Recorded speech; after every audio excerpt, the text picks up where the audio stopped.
നമസ്കാരം. M Favour Kerala P S സിയിലേക്ക് സ്വാഗതം.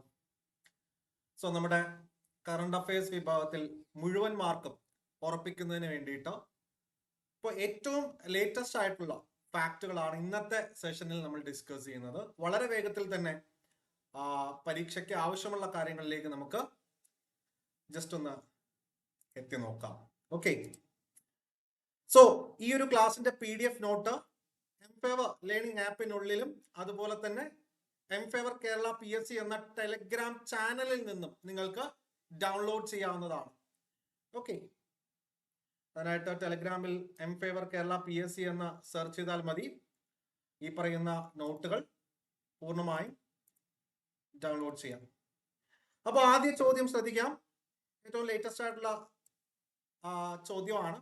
ഇന്ത്യൻ വ്യോമസേനയുടെ ആദ്യ ബഹിരാഷ്ട്ര വ്യോമാഭ്യാസം അറിയപ്പെടുന്നത്? ഉത്തരം തരംഗ് ശക്തി എന്നാണ്. ഇപ്പോ ഈ ബഹിരാഷ്ട്ര വ്യോമാഭ്യാസം എന്ന് പറഞ്ഞു കഴിഞ്ഞാൽ ഒട്ടനവധി രാജ്യങ്ങളെ പങ്കെടുപ്പിച്ചുകൊണ്ട് നടത്തുന്ന ഒരു അഭ്യാസമാണ്. ഇത്തരത്തിൽ ഇത് ശരിക്കും USA മാതൃകയാക്കിക്കൊണ്ടാണ് ഇന്ത്യ ഇത്തരത്തിലൊരു അഭ്യാസവുമായിട്ട് ഇപ്പൊ വന്നിരിക്കുന്നത്. ദക്ഷിണേന്ത്യയിലും അതുപോലെ തന്നെ ഇന്ത്യയിലെ മറ്റ് പടിഞ്ഞാറൻ ഭാഗങ്ങളിലൊക്കെ ആയിട്ടാണ് ഈ പറയുന്ന അഭ്യാസം നടക്കുന്നത്. അപ്പോൾ ഉത്തരം എന്ന് പറയുന്നത് തരംഗ് ശക്തി.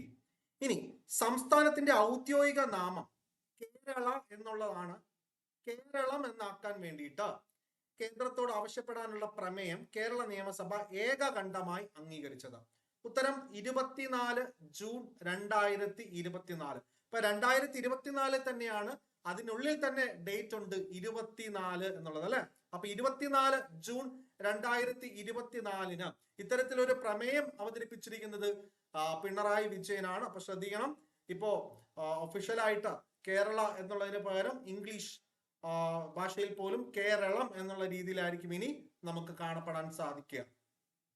വളരെ ഇമ്പോർട്ടന്റ് ആയിട്ടുള്ള ഒരു പോയിന്റ് ആണ്.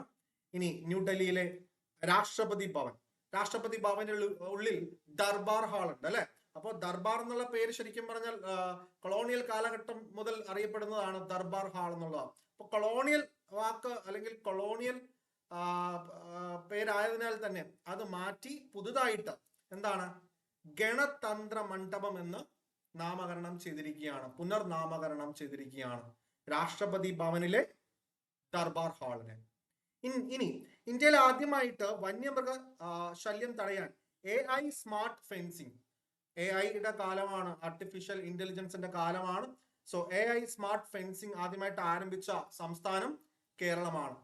അതുപോലെ 2024 അന്തരിച്ച സരോഗ് വിദഗ്ധൻ അത് വളരെ ഇമ്പോർട്ടന്റ് ആണ്. ഇപ്പോ അന്തരിച്ചു പോയ വ്യക്തികളുമായി ബന്ധപ്പെട്ട ഫീൽഡ് PSC ചോദ്യമാണ്. പണ്ഡിറ്റ് രാജീവ് താരാനാഥ്. എന്താണ്? പണ്ഡിറ്റ് രാജീവ് താരാനാഥ്. ഇനി മൂന്നാമതും പ്രധാനമന്ത്രിയായി സത്യപ്രതിജ്ഞ ചെയ്ത ശേഷം നരേന്ദ്രമോദി സന്ദർശിച്ച ആദ്യ രാജ്യം? അപ്പൊ അത് ഇറ്റലിയാണ് കേട്ടോ. അപ്പൊ മൂന്നാമതും പ്രധാനമന്ത്രിയായിട്ട് സത്യപ്രതിജ്ഞ ചെയ്ത ശേഷം ഇറ്റലിയിലേക്കാണ് ഇദ്ദേഹം ആദ്യം പോയത്. ഇന്ത്യ G7 രാഷ്ട്രമല്ല, 7 രാജ്യങ്ങൾ ചേർന്ന് വരുന്ന ഓർഗനൈസേഷൻ ആണ് G7 എന്ന് പറയുന്നത്. എന്നാൽ ഇന്ത്യ G20 അംഗമാണ്. എന്നിരുന്നാൽ കൂടിയിട്ടും ഇന്ത്യയെ G7 ഉച്ചകോടിയിലേക്ക് ക്ഷണിച്ചിരുന്നു. അതിന്റെ അടിസ്ഥാനത്തിലാണ് പ്രധാനമന്ത്രി നരേന്ദ്രമോദി ഇറ്റലിയിലേക്ക് പോയത്. അപ്പൊ അവിടെ നമുക്കൊരു മറ്റൊരു ചോദ്യത്തിനുള്ള ഉത്തരം കൂടെ ഉണ്ട്. 2024 50ാമത് G7 ഉച്ചകോടിയുടെ വേദി ഇറ്റലിയാണ്. എന്നാൽ 2023 ഇത് ജപ്പാൻ. PSC ചോദ്യമായിരുന്നു. 2025 ഇനി വരാനിരിക്കുന്നത് കാനഡയുമാണ്. അപ്പൊ ശ്രദ്ധിക്കണം, G7 ഉച്ചകോടിയുടെ 50ാമത് എഡിഷൻ ആയിരുന്നു 24 സംഭവിച്ചത്. ഇറ്റലിയാണ് വേദി. ഓക്കെ,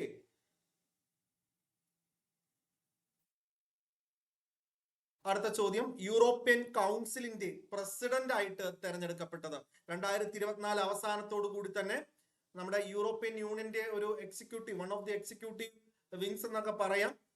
യൂറോപ്യൻ യൂണിയന്റെ ഒരു എന്താ പറയാ, രാഷ്ട്രീയകാര്യ സമിതി എന്നൊക്കെ വേണമെങ്കിൽ നമുക്ക് പറയാവുന്നതാണ് യൂറോപ്യൻ കൗൺസിൽ എന്ന് പറയുന്നത്. അപ്പൊ ഇതിന്റെ പ്രസിഡന്റ് ആയിട്ട് വന്നിരിക്കുന്നത് വളരെ ഇമ്പോർട്ടന്റ് ആയിട്ടുള്ള വ്യക്തിയാണ്. കാരണം ഇതൊക്കെ മുൻകാല PSC ചോദ്യമായിട്ട് വന്നിട്ടുണ്ട്. ഇദ്ദേഹം പോർച്ചുഗലിന്റെ പ്രധാനമന്ത്രിയായിരുന്നു. ആന്റോണിയോ കോസ്റ്റ, അദ്ദേഹത്തെയാണ് യൂറോപ്യൻ കൗൺസിലിന്റെ പ്രസിഡന്റ് ആയിട്ട് ഇപ്പോ തെരഞ്ഞെടുക്കപ്പെട്ടിരിക്കുന്നത്. അപ്പോ നിലവിൽ ആര് എന്നുള്ളതിന് അർത്ഥമില്ല. 2024 ഡിസംബറോട് കൂടി ഈ ഒരു സ്ഥാനത്തേക്ക് വരാനായിട്ട് ഇദ്ദേഹത്തെ തെരഞ്ഞെടുത്തിരിക്കുകയാണ് കേട്ടോ. ഇനി ഇന്ത്യൻ റെയിൽവേയുടെ ആദ്യ ഫ്ലോട്ടിംഗ് സോളാർ പ്ലാന്റ്. ഇന്ത്യൻ റെയിൽവേയും സോളാർ പവർ പ്ലാന്റുമായിട്ട് ബന്ധപ്പെട്ട് ഒരു ചോദ്യം വന്നിരിക്കുകയാണ്. സ്വാഭാവികമായിട്ടും PSC ചോദ്യമായിട്ട് വരും. കാരണം സോളാർ പ്ലാന്റ്, സോളാർ ബോട്ട്, അങ്ങനെയുള്ള കാര്യങ്ങളൊക്കെ, അല്ലെങ്കിൽ പുതുതായിട്ടുള്ള ഒരു സോളാർ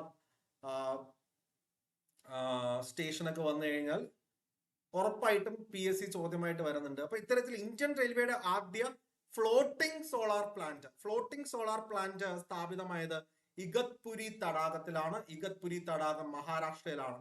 അതുപോലെ തന്നെ കേരളത്തിലെ ആദ്യ KSRTC ഡ്രൈവിംഗ് സ്കൂള് തിരുവനന്തപുരത്താണ് സ്റ്റാർട്ട് ചെയ്തിരിക്കുന്നത്. തിരുവനന്തപുരത്താണ് KSRTC ഡ്രൈവിംഗ് സ്കൂള്. കേരളത്തിലെ വീടുകളെ സന്തോഷ കേന്ദ്രങ്ങളാക്കാൻ ഹാപ്പിനെസ് സെന്ററുകൾ ആരംഭിച്ചത്. അപ്പോൾ വളരെ ഇമ്പോർട്ടന്റ് ആണ്. ഹാപ്പിനെസ് സെന്ററുകൾ എന്ന് പറയുന്നത് എവിടെയാ? കുടുംബശ്രീയാണ് ഇത്തരത്തിലൊരു പദ്ധതിയുമായിട്ട് മുന്നോട്ട് വന്നിട്ടുള്ളത്.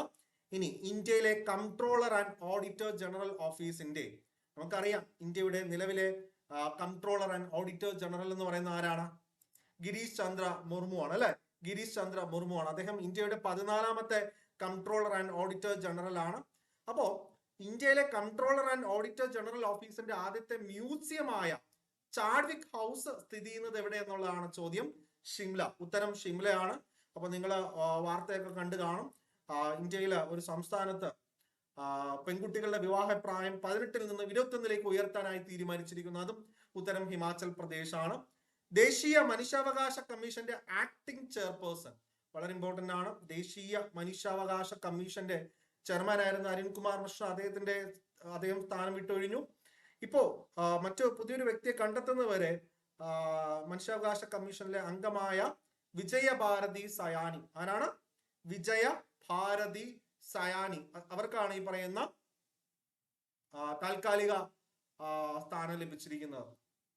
2024 സ്ഫോടനം സംഭവിച്ച, അതായത് നിരവധി പൊട്ടിത്തെറികൾ, അഗ്നിപർവ്വതം, അല്ലെ? കൺലോൺ അഗ്നിപർവ്വതം മുൻ കേരള PSC ഓപ്ഷനിലുള്ള ഉണ്ടായിരുന്ന ഒരു പേരാണ് കൺലോൺ അഗ്നിപർവ്വതം. ഓക്കെ, ഉത്തരം ഫിലിപ്പൈൻസ് ആണ്. അതായത് ഇന്തോനേഷ്യയിൽ ഉൾപ്പെടാത്ത അഗ്നിപർവ്വതം ഏതെന്നുള്ളതാണ്. ബാക്കി 3 ഇന്തോനേഷ്യയിലെ അഗ്നിപർവ്വതങ്ങളായിരുന്നു. ഒന്ന് മാത്രം മാറി, ഫിലിപ്പൈൻസിലാണ് കൺലോൺ അഗ്നിപർവ്വതം. വളരെ ഇമ്പോർട്ടന്റ് ആയിട്ടുള്ള കേന്ദ്ര സാഹിത്യ അക്കാദമി പുരസ്കാരങ്ങൾ നമ്മൾ കഴിഞ്ഞ ക്ലാസ്സുകളിൽ ഡിസ്കസ് ചെയ്തിരുന്നു. ഈവൻ LDC പരീക്ഷയിൽ പോലും വന്നിരുന്നു കേന്ദ്ര സാഹിത്യ അക്കാദമിയുമായിട്ട് ബന്ധപ്പെട്ട്. ഇവിടെ നമ്മൾ വേറെ 1-2 കാര്യങ്ങൾ കൂടിയാണ് നോക്കുന്നത്. 2024 കേന്ദ്ര സാഹിത്യ അക്കാദമിയുടെ ദക്ഷിണേന്ത്യൻ മേഖലയിലെ ഭാഷാ സമ്മാൻ പുരസ്കാരം അത് ലഭിച്ചിരിക്കുന്നത് സംസ്കൃത പണ്ഡിതൻ കൂടിയായ KG പൗലോസ്. എന്നാൽ 2024 മലയാള ഭാഷാ വിഭാഗത്തിൽ കേന്ദ്ര സാഹിത്യ അക്കാദമി യുവ പുരസ്കാരം ലഭിച്ചിരിക്കുന്നത് ശ്യാം കൃഷ്ണൻ R. അദ്ദേഹത്തിന്റെ ചെറുകഥാ സമാഹാരമായിട്ടുള്ള മീശക്കള്ളൻ എന്ന ചെറുകഥാ സമാഹാരത്തിനാണ് ഇപ്രകാരം ഒരു യുവ പുരസ്കാരം ലഭിച്ചിരിക്കുന്നത്. ഇനി ബാലസാഹിത്യ പുരസ്കാരം ഇതേ 2024 മലയാള ഭാഷാ വിഭാഗത്തിൽ കേന്ദ്ര സാഹിത്യ അക്കാദമി ബാലസാഹിത്യ പുരസ്കാരം നേടിയിരിക്കുന്നത് ഉണ്ണി അമ്മയമ്പലം. അവരുടെ നോവൽ എന്ന് പറയുന്നത് അൽഗോരിതങ്ങളുടെ നാട് എന്നുള്ളതാണ്. എന്താണ്? അൽഗോരിതങ്ങളുടെ നാട്. അതാണ് ഉണ്ണി അമ്മയമ്പലം എഴുതിയ നോവൽ എന്ന് പറയുന്നത്. അപ്പൊ ഇതിനാണ് ബാലസാഹിത്യ പുരസ്കാരം ലഭിച്ചിരിക്കുന്നത്. ഇനി നമ്മുടെ ചൊവ്വയിൽ പുതുതായിട്ട് കണ്ടെത്തിയ ഗർത്തങ്ങളിൽ ഒന്ന് ഒരു ഇന്ത്യൻ ശാസ്ത്രജ്ഞന്റെ പേരാണ് നൽകിയിരിക്കുന്നത്. അദ്ദേഹമാണ് ദേവേന്ദ്ര ലാൽ എന്ന് പറയുന്നത്. ദേവേന്ദ്ര ലാൽ ഇന്നേ വരെ PSCയിൽ ചോദിച്ചിട്ടില്ലാത്ത ഒരു പേരാണ്. ഇന്ത്യയിലെ ഏറ്റവും പ്രധാനപ്പെട്ട വൺ ഓഫ് ദി ജിയോഫിസിസ്റ്റുകളാണ് അദ്ദേഹം. അപ്പൊ അതും കൂടി ഒന്ന് നോക്കിക്കോളാം. ഇനി സ്ലോവാക്യയുടെ പ്രസിഡന്റ് ആയിട്ട്, സ്ലോവാക്യയിൽ സംഘർഷം നിറഞ്ഞ ഒരു യൂറോപ്യൻ രാജ്യമായിരുന്നു. അതിനിടയിൽ അവിടെ പ്രസിഡന്റ് ആയിട്ട് ഒരു വ്യക്തിയെ നിയമിച്ചു. അദ്ദേഹമാണ് പീറ്റർ പെലഗ്രീനി. സ്ലോവാക്യയുടെ പ്രസിഡന്റ് ആണ്. ഇനി അടുത്ത ചോദ്യത്തിലേക്ക് പോവാം. 2024 ജൂണിൽ മലയാളികൾ ഉൾപ്പെടെ നിരവധി പേരുടെ മരണത്തിന് ഇടയാക്കിയ തീപിടുത്തമുണ്ടായത് എല്ലാവർക്കും അറിയാം, ഒരുപാട് മലയാളികൾ കൂടി അവിടെ വെന്തു മരിച്ചു അല്ലെ. കുവൈറ്റ് ആണ്, കുവൈറ്റ്.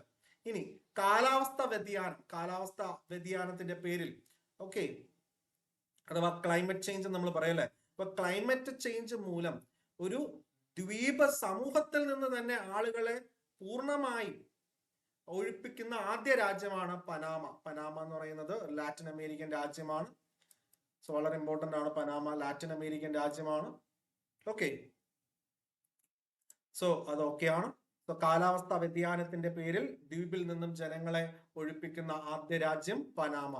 ഇനി 2024 ഫ്രഞ്ച് ഓപ്പൺ പുരുഷ സിംഗിൾസിൽ ജേതാവായത്. അപ്പോ വളരെ ഇമ്പോർട്ടന്റ് ആണ്. നമുക്ക് ഈ കഴിഞ്ഞ ലേറ്റസ്റ്റ് നോക്കുകയാണെന്നുണ്ടെങ്കിൽ നമ്മൾ ഓൾറെഡി ഓസ്ട്രേലിയൻ ഓപ്പണും ഇതൊക്കെ നമ്മൾ നോക്കിയായിരുന്നു. നമുക്ക് ഇനി നോക്കേണ്ടത് 2024 നടന്ന ഗ്രാൻഡ് സ്ലാം ടെന്നീസ് ടൂർണമെന്റുകളായ ഫ്രഞ്ച് ഓപ്പണും വിംബിൾഡനുമാണ്.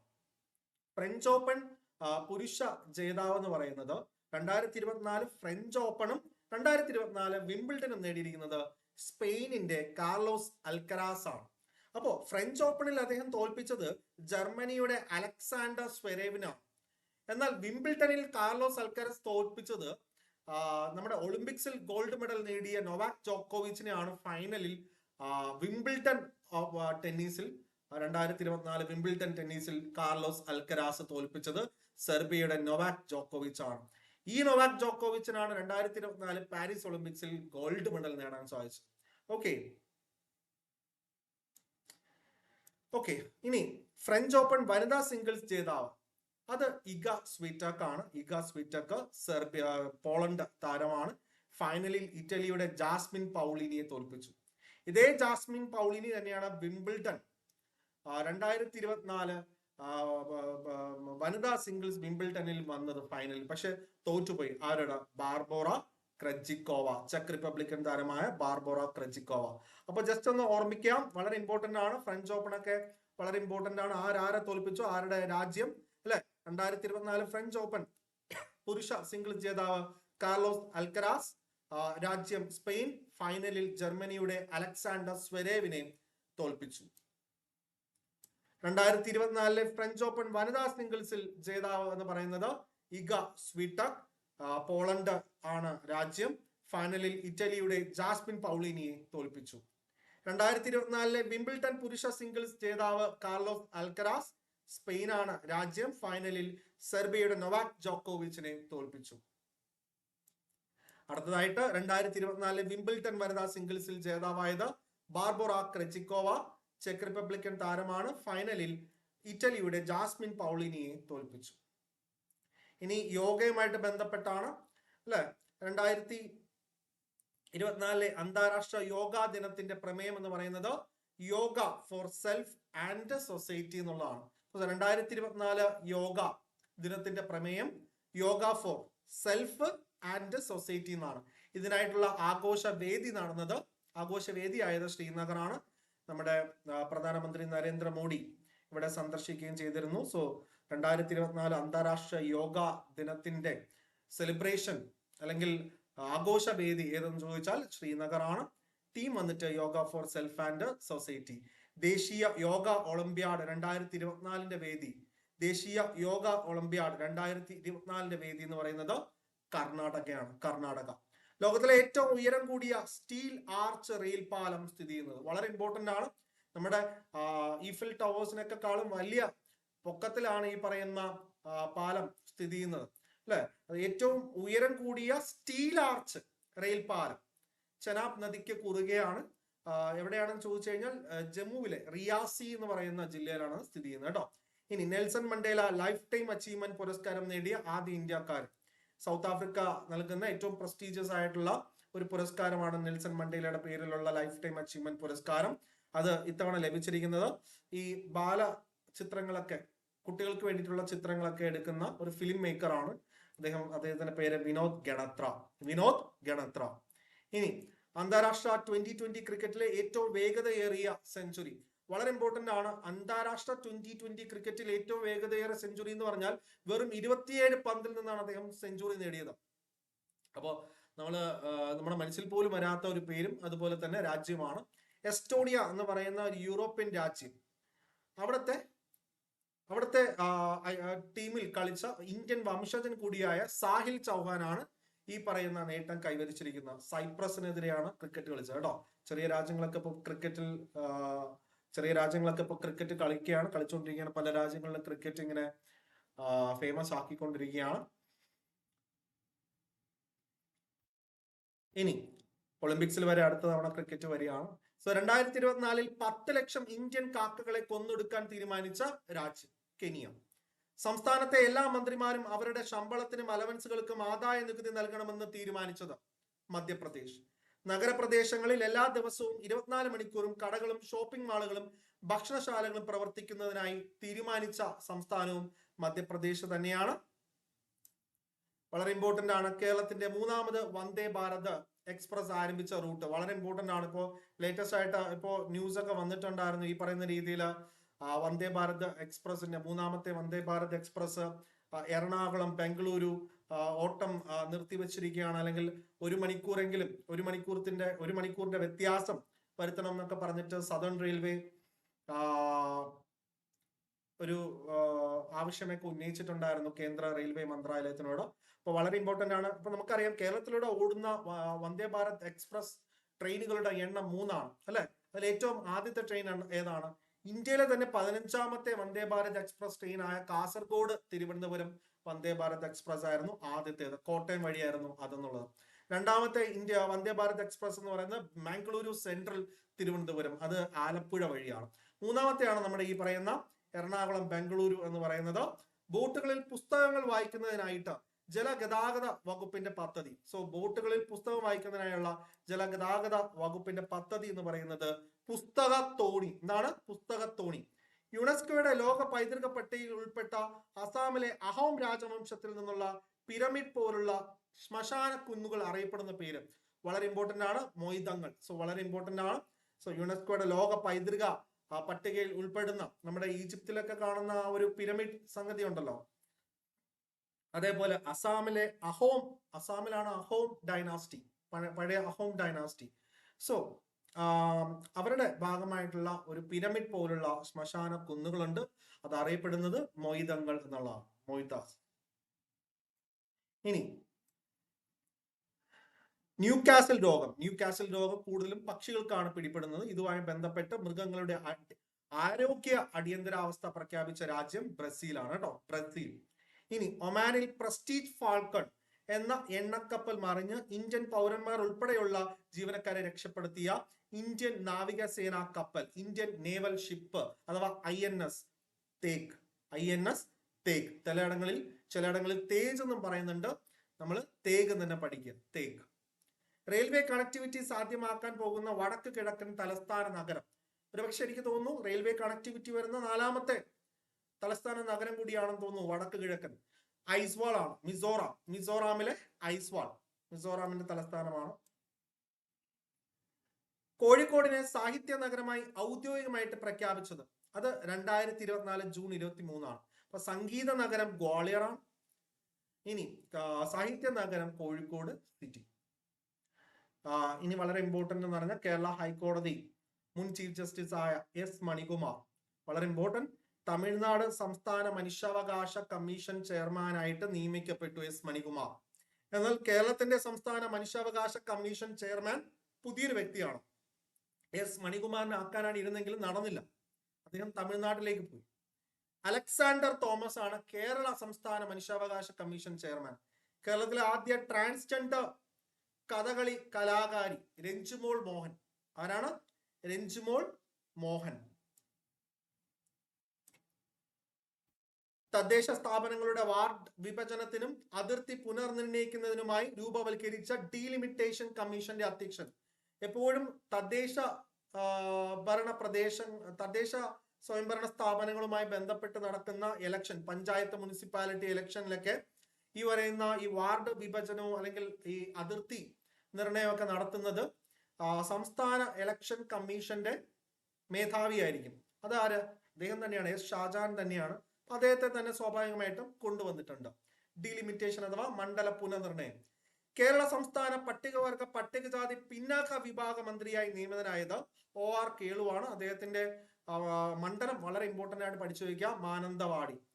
2024 GI tag, geographical indication tag ലഭിച്ച കേരളത്തിലെ വനോൽപ്പന്നമാണ് നിലമ്പൂർ തേക്ക് എന്ന് പറയുന്നത്.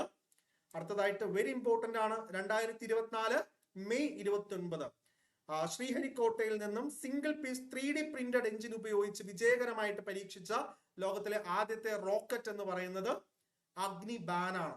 ഇന്ത്യയിലെ സ്വകാര്യ ബഹിരാകാശ കമ്പനിയായ അഗ്നികുൽ കോസ്മോസ് തദ്ദേശീയമായിട്ട് നിർമ്മിച്ചതാണ്. ഇത് വലിയൊരു വാർത്തയായിട്ടൊക്കെ, ഇതിന് ISRO അല്ല ഇത് നിർമ്മിച്ചത് ഈ റോക്കറ്റ്. എന്നിട്ട് കൂടിയും അഗ്നിബാൻ നിർമ്മിച്ച മദ്രാസ് കേന്ദ്രമായിട്ട് പ്രവർത്തിക്കുന്ന അഗ്നികുൽ കോസ്മോസിന് ISRO അഭിനന്ദിക്കുകയുണ്ടായി. ഇനി അടുത്ത ചോദ്യത്തിലേക്ക് വരാം, വളരെ ഇമ്പോർട്ടന്റ് ആണ്.